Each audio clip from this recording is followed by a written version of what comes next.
Welcome to white Moon channel. எனக்கு ரொம்ப நாளாகவே மேரேஜில் போடுற காரக்குழம்பு சாப்பிடணும்னு ஆசை. அதனால் என் ஹஸ்பண்ட் கிட்டே போய் எதனா ஃபங்க்ஷன் இருக்கான்னு கேட்டேன். ஆனால் அவர் இப்போதைக்கு எந்த ஃபங்க்ஷனும் இல்லைன்னு சொல்லிட்டார். ஸோ அப்போ நம்ம வீட்டிலே பண்ணால் என்ன அப்படின்னு எனக்கு தோணுச்சு. ரொம்ப கஷ்டப்பட்டு அதோட ரெசிபியை அதுக்கப்புறம் நான் தெரிஞ்சுக்கிட்டேன். அதை எப்படி பண்ணுறது பார்க்கலாம், வாங்க வீடியோக்குள்ளே போகலாம்.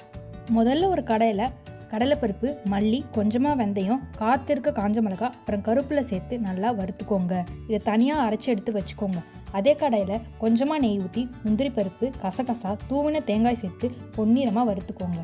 இது கூட கொஞ்சமாக தண்ணி ஊற்றி ஊற வச்சுக்கோங்க. அப்புறமா அதை நல்லா மைய விழுதாக அரைச்சி எடுத்துக்கோங்க. இதுதான் குழம்புக்கு நல்ல திக்னஸ் கொடுக்கும். இப்போ செய்ய ஆரம்பிக்கலாம். அதே கடாயில் நல்லெண்ணெய் ஊற்றி தாளிப்பு வடகம் சேர்த்துக்கோங்க. இது கூட 10 பல்லு பூண்டு, சின்ன வெங்காயம், பச்சை மிளகாய் சேர்த்து வதக்கிக்கோங்க. வெங்காயம் கண்ணாடி பதம் ஆனதும் பெரிய வெங்காயத்தையும் சேர்த்துக்கோங்க. இப்போ இதில் 4 கீரைன பிஞ்சு கத்திரிக்காயை சேர்த்துக்கோங்க. அதோட நிறம் மாறுற வரைக்கும் நல்லெண்ணெயில் நல்லா வதங்கணும். கத்திரிக்காய் வதங்கினதும் தக்காளி தேவையான அளவு உப்பு சேர்த்து வதக்குங்க.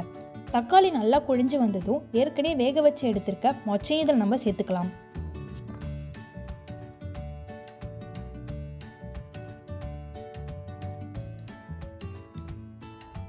இப்போ மசாலா பொடிகளை சேர்த்துக்கலாம். 1/4 ஸ்பூன் மஞ்சத்தூள், 2 ஸ்பூன் குழம்பு மிளகாய்த்தூள், 1 ஸ்பூன் தனி மிளகாய்த்தூள் சேர்த்து நல்லா கலந்து விடுங்க.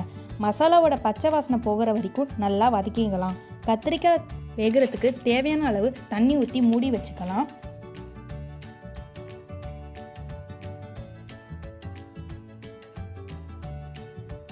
இப்போது இதில் ஒரு சிறிய துண்டு பட்டை சேர்த்துக்கோங்க. குழம்பு டேஸ்ட்டாக வரத்துக்கு இதுதான் சீக்ரெட்.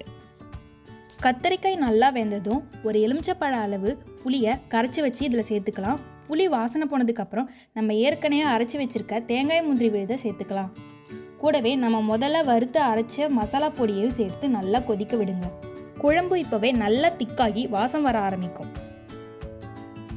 கடைசியாக இந்த குழம்புக்கு ஒரு ஸ்பெஷல் தாளிப்பு கொடுக்கலாம்.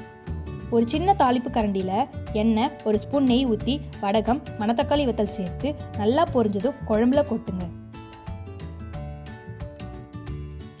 அவ்வளோதான், நல்ல கமகமன்னு மணக்கிற கல்யாண வீட்டு ஸ்டைல் காரக்குழம்பு ரெடி. இதை சுட சுட சாதம், அப்பளம், அப்புறம் ஒரு ஆம்லெட்டோட சாப்பிட்டா ஆஹா, சுவை வேற லெவலில் இருக்கும். கண்டிப்பாக ட்ரை பண்ணி பாருங்கள்.